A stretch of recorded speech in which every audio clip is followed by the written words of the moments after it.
મિનિટથી વધારે ચાલી નહોતી શકતી, 5 મિનિટથી વધારે ઊભા નહોતું રહેવાતું.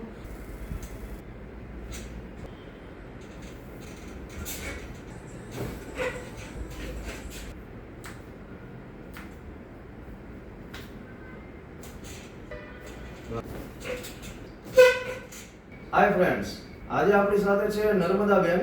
એમને સાયટિકાનો પ્રોબ્લેમ હતો. L4, L5 ને S1 માં નસ દબાતી હતી.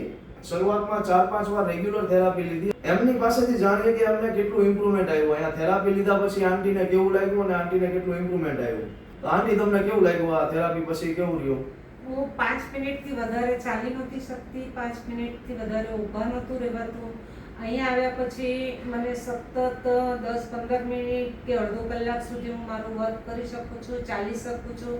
70થી 75% મને રાહત થઈ ગઈ છે અને ઘણો ફરક પડી ગયો છે. અને આમાં જયભાઈનું પણ બહુ સારું યોગદાન છે. કોઈ તકલીફ થતી નથી અને સારામાં સારું રિઝલ્ટ મળે જ છે. Thank you. જોયું ફ્રેન્ડ્સ, અમને 70-75% રાહત થઈ ગઈ છે. તમારે પણ એવી રાહત જોતી હોય તો મોબાઈલ નંબર આપેલો છે સ્ક્રીન ઉપર, એના ઉપર તમે એપોઇન્ટમેન્ટ બુક કરીને આવી શકો છો. Thank you.